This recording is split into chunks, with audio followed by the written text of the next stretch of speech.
Hello friends. काफ़ी दिन हो गए वीडियो आकर के, 15 दिन हो गए हैं, दैट्स ओके। आज हम वीडियो में कवर करने वाले हैं कि ईएलएसएस में कौन सा फंड हमें लेना चाहिए। बहुत सारे लोगों का एक्चुअली मुझे व्हाट्सएप पे भी मैसेज आ रहा था कि ईएलएसएस टैक्स सेविंग डिक्लेरेशन करना है, कौन सा ईएलएसएस लूँ। मुझे लगा कि यार इस पर एक वीडियो बनता है। बहुत सारे लोग होंगे जो एक अच्छा सा ईएलएसएस का वीडियो ढूंढ रहे होंगे, या फिर कौन से ऐसे 3 बढ़िया ईएलएसएस वाले म्यूचुअल फंड हैं जो कि आप ले सकते हो, क्योंकि मार्च 3 ही महीने दूर हैं। अब एटीसी का 1.5 लाख ऑलमोस्ट सबको बचाना है। तो इस वीडियो में हम उसी को देखने वाले हैं। और हाँ, ये बाल मैंने थोड़े छोटे किए ताकि थोड़ा और हम्बल हो जाऊं, है ना। चलो फिर स्क्रीन पे चलते हैं और देखते हैं कि कौन कौन से ईएलएसएस वाले म्यूचुअल फंड हैं और कौन सा हमें लेना है। ये मैं आ गया हूँ मनी कंट्रोल की वेबसाइट पे, आप यहाँ पे देख सकते हो। और ये मनी कंट्रोल की वेबसाइट पे Money Control and then mutual fund and then performance tracker. अब यहाँ पे देखो सारे टाइप के म्यूचुअल फंड यहाँ पे लिस्टेड है। इक्विटी है, हाइब्रिड है, डेट है, सोल्यूशन ओरिएंटेड एंड अदर्स। आप यहाँ पे सारे टाइप के म्यूचुअल फंड्स देख सकते हो। अब इसमें से देखो कौन कौन सा इक्विटी है, मिड कैप है, बट हमारे लिए सबसे मेन फोकस है वो है ईएलएसएस। वैसे यहाँ पे बाकी सब भी आप देख सकते हो। अब चूंकि हमने जैसे ही ईएलएसएस पे क्लिक किया, क्या हुआ, यहाँ पे हमें सारे म्यूचुअल फंड हमारे सामने आ गए, दिख रहा है। ये सारे के सारे ऐसे जितने भी नीचे वाले हैं वो सब के सब आप यहाँ पे देख सकते हो, दिख रहा है, ये सारे के सारे। अब इनको एक एक करके देखना पड़ेगा कि कौन सा म्यूचुअल फंड हमारे लिए सही है, कौन सा म्यूचुअल फंड सही नहीं है। मैंने कुछ बेसिक क्राइटेरिया बनाया है जिसके बेस पे हम कुछ सिलेक्शन करेंगे। अब सिलेक्शन नंबर 1, नॉर्मली लोग क्या करते हैं कि यार ये एक म्यूचुअल फंड है, सपोज करो, है ना। अब वो दिख रहा है कि लास्ट 5 ईयर का रिटर्न भाई साहब 20% की कंपाउंडिंग है, तो हम बस तुरंत उसको ले लेते हैं। नहीं, ऐसा मत करो। कैसे करना है जरा ध्यान से देखो। देखो क्या होता है ना कि मार्केट जो है कई बार ऐसे भी चल सकता है, ऐसे गया हो सकता है म्यूचुअल फंड, ऐसे गया हो, उसके बाद ऐसे सडन जंप आया हो उसमें, है ना। अब आप तो देख रहे हो कि यार यहां पे था मैं और अब यहां पे हूं, तो ये कंपाउंडिंग में फ्लक्चुएशन थोड़ी दिखेगा कि ये सडन जंप आया है। लेकिन वही एक दूसरा म्यूचुअल फंड है जो यहां था और अब वो ऐसे ऐसे ऐसे ऐसे करते हुए यहां पहुंचा है। तो अब मेरा क्वेश्चन है, ये वाला लेना चाहिए जो इतने दिन तक चला नहीं, अचानक से चला, या फिर ऐसे जो धीरे धीरे धीरे धीरे चलते हुए आगे बढ़ रहा है। आंसर है ये जो ऐसे चलते हुए आगे बढ़ रहा है ना। देखो रिटर्न दोनों में सेम ही बना है, बट यहां पे ये ऐसे गया है और यहां पे ये ऐसे गया है। क्यों ये वाला सही है? ये पॉइंट नंबर 2 क्यों सही है? इसलिए क्योंकि इसमें अगर आप सोचो 1 साल में भी निकालते तो एटलीस्ट कुछ तो पैसा बनता, 2 साल में निकालते एटलीस्ट कुछ पैसा बनता, 3 साल में निकालते कुछ पैसा बनता। आपके पास यहाँ पे ऑप्शन ज्यादा ये दिख रहा है कि यार ये कंसिस्टेंट परफॉर्मर है और ये जो है ना बीच बीच में परफॉर्म करता है। पहले तो ज्यादा परफॉर्म किया नहीं, उसका सडन परफॉर्म किया हुआ है, जबकि दोनों का रिटर्न सेम दिख रहा है। हमें जो है तो थोड़ा सा कंसिस्टेंट टाइप है वो चाहिए। अब इसको टेक्निकल भाषा में बोलते हैं रोलिंग रिटर्न, है ना। अगर चार्ट जितना अच्छा है, रोलिंग रिटर्न उतना अच्छा माना जाता है। अब रोलिंग रिटर्न क्या है कि भाई अगर मैं किसी भी समय, किसी भी रैंडम समय मैंने इसमें इन्वेस्ट किया होता और 3 साल तक मैं रुकता, तो क्या मेरा रिटर्न पॉजिटिव होता या नहीं होता। अब देखो कुछ स्टॉक ऐसे होते हैं, यहां पे हैं, ऐसे थे और ऐसे हो गए, ठीक है। अब यहां पे किसी ने इन्वेस्ट किया होता 3 साल के अंदर, तो उसका तो नेगेटिव होता, है ना। सेम ऐसी म्यूचुअल फंड भी चलता है, मैं आगे ग्राफ भी दिखाऊंगा, इसका तो नेगेटिव बनता। लेकिन अब जहां यहां पे जिसने रिटर्न इन्वेस्ट किया उसका 3 साल में पॉजिटिव बनता। ये अलग अलग लोगों का अलग अलग एक्सपीरियंस हो गया। लेकिन यही फंड अगर ऐसे ऐसे यहां पे गया होता, तो चाहे जो यहां पे इन्वेस्ट किया उसका भी पॉजिटिव होता, यहां पे किया उसका भी पॉजिटिव होता, यहां पे उसका पॉजिटिव, यहां पे उसका पॉजिटिव। तो ये रोलिंग रिटर्न मैटर करता है। तो ये ग्राफ से ना एक रोलिंग रिटर्न का क्लैरिटी हो जाती है कि भैया किसी भी पॉइंट में मैं होता, एटलीस्ट थोड़ा आगे बढ़ता तो कुछ तो पैसा बनता मेरा। तो हम उस तरह का फंड देखेंगे। तो अब मैंने सिंपल, वैसे मैं क्रिसिल रेटिंग को इतना भाव देता नहीं हूं, बट यहाँ पे इतना है तो हम सबका सब तो नहीं देख पाएंगे। तो मैंने क्या किया, मैंने ये जो टॉप के फंड्स हैं ना, एटलीस्ट जो 3 या 4 स्टार वाले यहाँ पे दिख रहा है, इन सबको मैंने ओपन कर करके देखना शुरू किया कि इसमें किसका रोलिंग रिटर्न बढ़िया टाइप है। नंबर 1 वो। नंबर 2, किसका expense ratio, ER, expense ratio यानी क्या होता है। देखो म्यूचुअल फंड क्या करते हैं, आपसे आपका पैसा लेते हैं और आपके बिहाफ पे स्टॉक खरीदते हैं, है ना। अब वो जो स्टॉक खरीदते हैं तो उनका कुछ एक माइनर सा चार्ज होता है। तो वो चार्ज जितना कम हो उतना अच्छा है, हमारे लिए उतना फेवरेबल है। तो हम देखेंगे कि रीजनेबल क्या है, उतना हम देने को रेडी हैं। 2 पैरामीटर हो गए, एक रोलिंग रिटर्न अच्छा होना चाहिए, दूसरा एक्सपेंस रेशियो जो है वो कम रहे तो अच्छी बात है। और थर्ड पैरामीटर जो हमने देख ही रखा है कि क्रिसिल रेटिंग के हिसाब से हमने एटलीस्ट ऊपर वाले टॉप के उठा करके हम देख रहे हैं। So let's see. सो मैंने क्या किया, सारे म्यूचुअल फंड पे क्लिक करके सबको मैंने टॉप के ओपन कर लिया। अब एक एक करके विजिट करते हैं। चलो, पहला म्यूचुअल फंड हम देखते हैं and that is HDFC tax saver fund. ये वही ELSS वाला फंड है। अब ये रेगुलर और डायरेक्ट क्या होता है ये मैं लास्ट में आपको एक्सप्लेन करूंगा, वैसे काम की चीज़ है ये। इसमें मैंने डिटेल वीडियो भी बना रखा है, आप उसको भी देख सकते हो, बट इसको मैं लास्ट में भी बताऊंगा। सो अब इसका एक्सपेंस रेशियो देखो 1.8% है, तो ठीक है अभी के लिए एटलीस्ट यहाँ पे तो लग रहा है 10,000 करोड़ का ये फंड है। अब ज़रा इसका नीचे का रिटर्न देखते हैं, ठीक है, इसका ग्राफ देखते हैं रिटर्न किस तरीके का आया है। सो अगर मैंने ऑल टाइम पे क्लिक किया तो आप देख सकते हो कि यार ये जो अपना निफ्टी 500 है उससे तो ऊपर ही चल रहा है। निफ्टी 500 ऐसे चल रहा है और ये ऊपर जा रहा है, लेकिन ये है ना, देखो फ्लक्चुएशन दिख रहा है, ठाक ठाक ठाक ठाक दिख रहा है। अब यहाँ पे किसी ने इन्वेस्ट किया होगा तो भाई 2 साल तो उसको नेगेटिव ही दिख रहा होगा, बाद में ये नीचे और फिर बाद में जाहिर सी बात है ज़्यादा ऊपर चला गया। फिर यहाँ पे भी जिसने इन्वेस्ट किया होगा तो उसको तो नीचे ही लग रहा होगा, फिर बाद में ये ऊपर आ गया। तो ये ट्रांचेस में चल रहा है, तो ये ओके टाइप का फंड है, ठीक है, बट फ्लक्चुएट बहुत जोरदार होता है, ठीक है। नाउ नेक्स्ट फंड कौन सा है हमारा, IDFC tax Advantage fund ELSS। इसका एक्सपेंस रेशियो 1.9%, तो ठीक है, ओके, 2% के नीचे है तो फिर भी ठीक ठाक है, ओके है। क्रिसिल रेटिंग भी इसकी अच्छी है। इसका लॉन्ग टर्म का रिटर्न देखते हैं।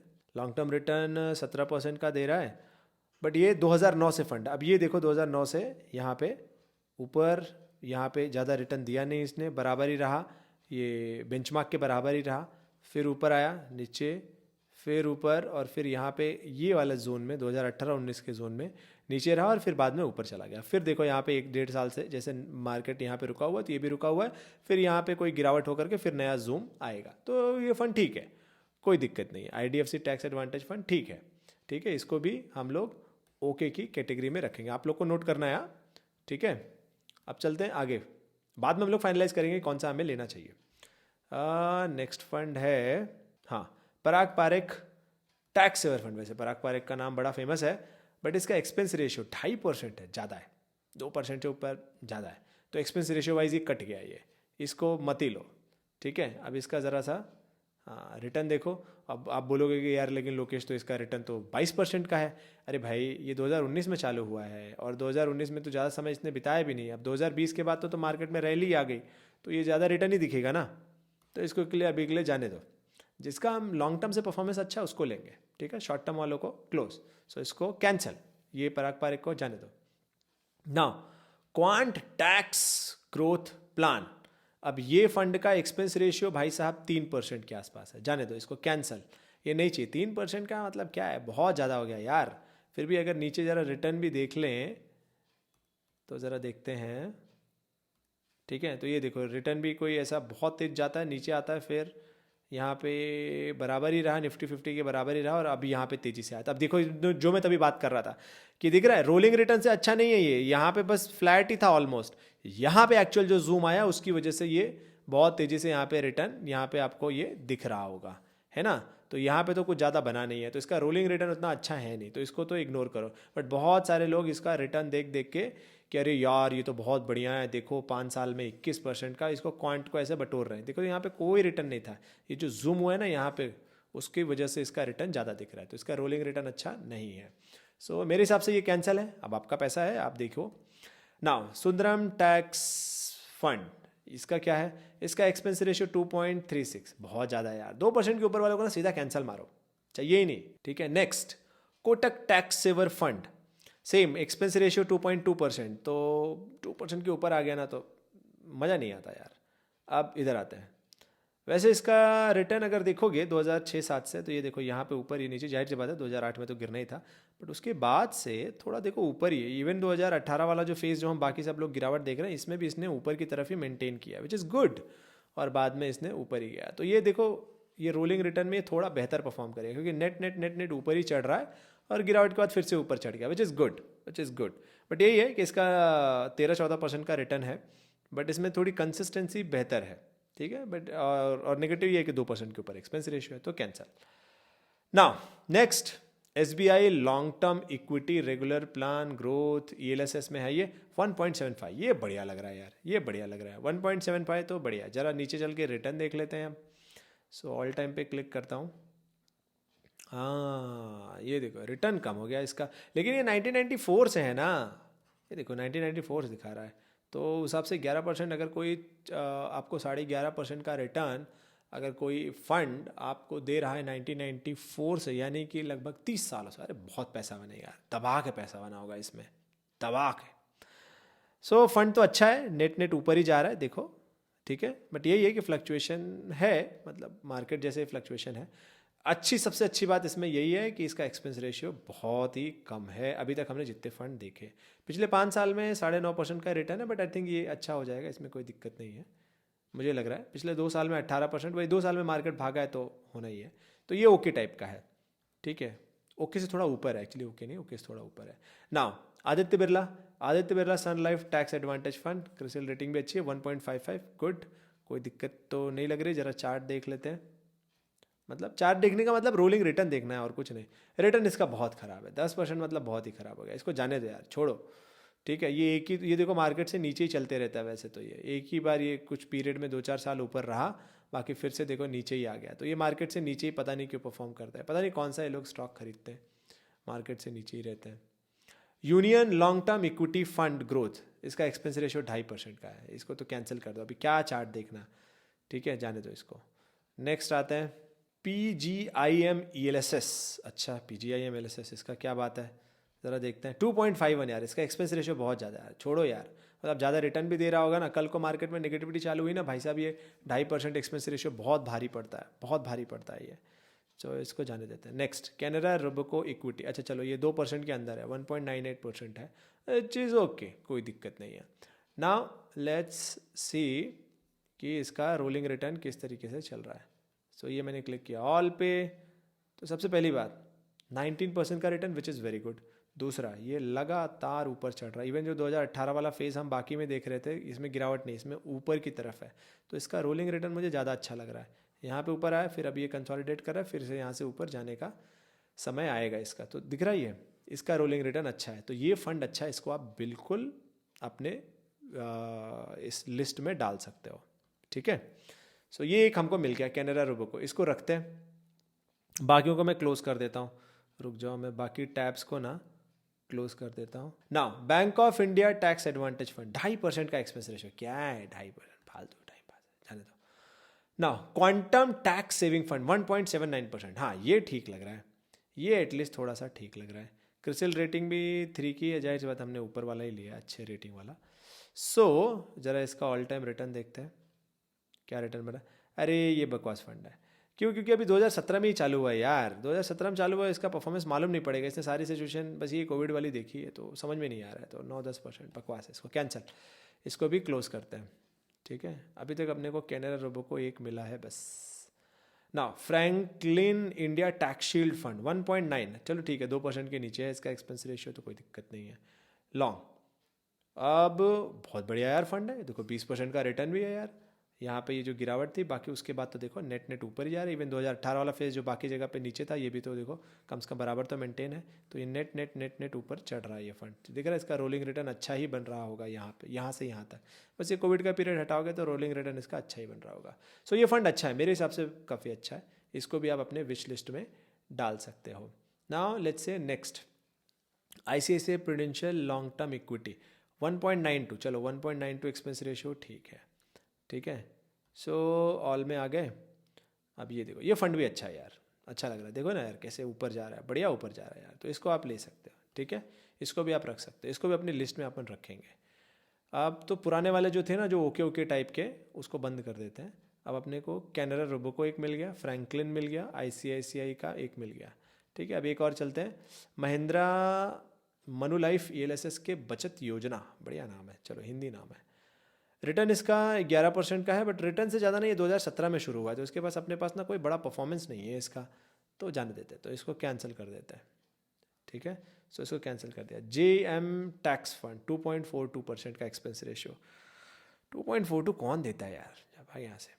निपॉन इंडिया टैक्स, हाँ ये थोड़ा ठीक ठाक लग रहा है, 1.8 है, तो चलो मान लेता हूँ, थोड़ा आगे नीचे देखते हैं इसमें ज़रा क्या रिटर्न बन रहा है। हाँ चलो खुल गया, ओ भाई साहब इसका रिटर्न आप देखो, इसमें क्या कंसिस्टेंसी दिख रहा है, अरे भाई इसमें कोई इधर फंस गया, जराम से धड़ाम से गिरेगा, इधर तो अरे राम रे जोरदार गिरावट हुई है, फिर से ऊपर, तो इसमें बहुत ऊपर नीचे हुआ है, सॉरी ये आई थिंक दूसरा सिलेक्शन हो गया, तो बहुत ऊपर नीचे, इससे दूर रहो, इससे दूर रहो, इसमें कंसिस्टेंसी नहीं है। 1.87% ठीक था, बट कंसिस्टेंसी नहीं है इसमें, तो ये हटते हैं।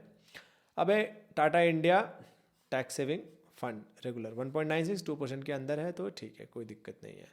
सो इसमें अब इसका ज़रा रिटर्न देखते हैं, तो ये फ़ंड ठीक है, एटलीस्ट 2015 से है, ज़्यादा पुराना हिस्ट्री नहीं है, बट नेट ऊपर जा रहा है। हाँ 2018 में देखो ये भी कंसोलिडेट यहाँ पे किया है, बट ये है कि रोलिंग रिटर्न वाइज देखोगे तो ऊपर जाता हुआ ही तुमको ये मिलेगा, विच इज़ ओके। ये कोविड एक पीरियड जो गैप है, बाकी ये नेट ऊपर ही जा रहा है, विच इज़ ओके, ठीक है। इतना मैं औसम नहीं बोलूँगा, बट 15% बढ़िया है यार, कोई दिक्कत नहीं है। तो फिलहाल इसको बंद करते हैं, क्योंकि अपने पास 3 ऑलरेडी हो गया है, इससे उस तीनों से बढ़िया मिलेंगे तो 2.25, अरे इतना एक्सपेंस रेशो नहीं देना, भाग यहाँ से, बंद। अब 3 अपने पास बच गए, कौन से? कैनरा, फ्रैंकलिन और ICICI। तो इसमें से अगर हम ज़रा सा थोड़ा सा नीचे का स्टॉक्स का ये देख लेते हैं, ठीक है, तो इसमें देखो दोनों का डिस्ट्रीब्यूशन, लार्ज कैप ये ICICI वाला मैं देख रहा हूँ, लार्ज कैप 64% है, मिड कैप 7%, 10% स्मॉल कैप है। कंपनी कौन सी? ICICI, Infosys, Axis, Bharti, HDFC bank, Avenue, HCL, Reliance, okay ठीक है। और फ्रैंकलिन में क्या डिस्ट्रीब्यूशन है पैसे का, ज़रा देख लेते हैं।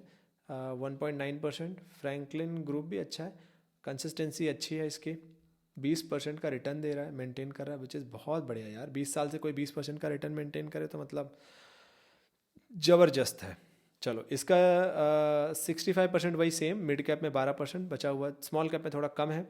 ICICI बैंक, एक्सिस, मतलब ये बैंकिंग को हैवीली ले रहे हैं ये लोग। उसके बाद फिर इन्फोसिस, TCS, ये सब है बैंकिंग हैवी। ये है, ये क्या बोलते हैं, फंड है ये, which is good, which is very good, कोई दिक्कत नहीं है। सो एटलीस्ट हमें स्टॉक्स भी समझ में आ रहे हैं थोड़े से। हाँ ये फंड भी अच्छा है, एटलीस्ट नेट ऊपर जा रहा है, और 19% का रिटर्न ये मेंटेन कर रहा है 2009 से, विच इज़ वेरी गुड, कोई दिक्कत नहीं यार, बहुत बढ़िया है। जो आते हैं स्टॉक्स, हाँ तो ये रहा बैंकिंग हैवी, ये भी टॉप 2 तो बैंक ही, ICICI, HDFC, देन उसके बाद Infosys, Reliance, state bank third, axis bank है, तो और उसका TCS भी इसमें है, और HUL और भारतीय एयरटेल है, ठीक है। तो देखो कि टॉप 10 स्टॉक तीनों में तो ऑलमोस्ट मिलते जुलते सेम है, बट ये भी बैंकिंग हैवी है और फ्रैंकलिन भी बैंकिंग हैवी है।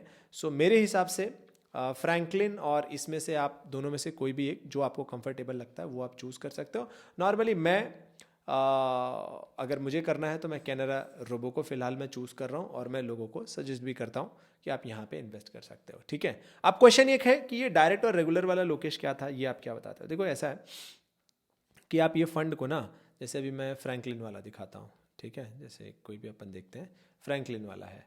सो इसमें अगर मैं, जैसे ये है 1.9, डायरेक्ट में चलते हैं तो क्या बनता है यार, देखते हैं 1.08, ठीक है। तो वो 0.7% का वो जो एक्स्ट्रा आपका चार्ज लग रहा है, इस 0.7% रेगुलर में एक्स्ट्रा लग रहा है, डायरेक्ट में 0.7% कम लग रहा है।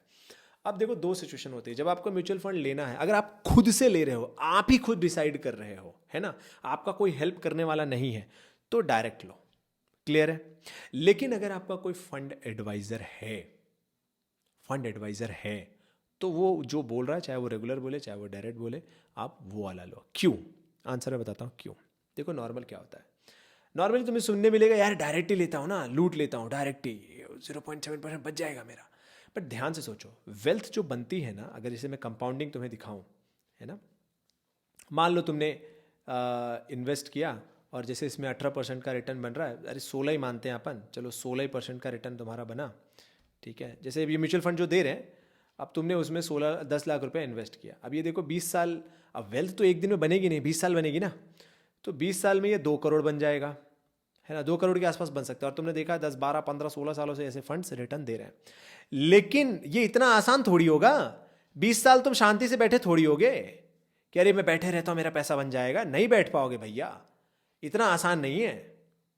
वहां पे आपको एक हैंड होल्डिंग लगेगी, है ना, कि बीच में मन करे अरे गाड़ी ले लेते हैं, लूट लेते हैं, ये कर लेते हैं, वो कर लेते हैं, वो बीच में ना एक जो आपका एडवाइजर होगा, जो आपको हेल्प कर रहा होगा, वो आपको गाइडेंस देगा। तो भले उसको वो रेगुलर के थ्रू 0.5, 0.4% मिल रहा होगा, लेकिन कम से कम आपको ये 2 करोड़ तक तो पहुंचा रहा है। डायरेक्ट वालों से पूछो जिनका कोई सपोर्ट नहीं है ना, जैसे फैमिली डॉक्टर होता है वैसे फैमिली एडवाइजर्स होते हैं। जब मैं उनसे मिलता हूँ, उनसे मैं बात करता हूँ, तो मुझे समझ में आता है कि उनका कितना बड़ा रोल है। वेल्थ क्रिएशन में। वो तुम्हारी जर्नी को बीच में रुकने नहीं देते, तुमको बीच बीच में पुश करते रहते हैं, अरे भाई SIP को समय समय पे बढ़ाते रहो, इन्वेस्टमेंट को बढ़ाते रहो। सो वो भले 0.7 0.34% उनके पास जाता है, बट एटलीस्ट आप 2 करोड़ तक पहुँचोगे, वो आपके लिए काम का ज़्यादा है। वो 0.5 0.4% के चक्कर में आप डायरेक्ट लेते हो, बोलते मेरे को तो हेल्प ही नहीं चाहिए। ये तो ऐसी बात हो गई कि मुझे बनना है सचिन, लेकिन कोच के पास जाऊंगा तो फीस लग जाएगी, तो एक काम करता है अकेले ही ग्राउंड पे खड़े रहते हैं। तो भैया आप तो कुछ भी नहीं बन पाओगे उसमें। अब वो तो फ्री में है, पैसा तो लग नहीं रहा है कोच का, तो फ्री में है ना, बट उसमें कुछ नहीं बन पाओगे। इससे बेटर है कि जैसे फैमिली डॉक्टर होता है, अगर आपका कोई फैमिली एडवाइज़र है, अगर है तो, और वो सही आपको एडवाइस कर रहा है, तो रेगुलर से जाने का डरो मत, टेंशन मत लो। चारों तरफ देख के रेगुलर डायरेक्ट, टेंशन मत लो। ठीक है, सो ये था। आई थिंक आपको इससे 3 नाम मिल गए। अब आपको जो कंफर्ट लगता है आप वो ले सकते हो। बाय द वे, अगर आपका कुछ फीडबैक है, कुछ क्वेश्चन है, कुछ थॉट प्रोसेस है, please do comment in comment box. ठीक है, सो मिलते हैं नेक्स्ट वीडियो में। Thank you so much and जय हिंद।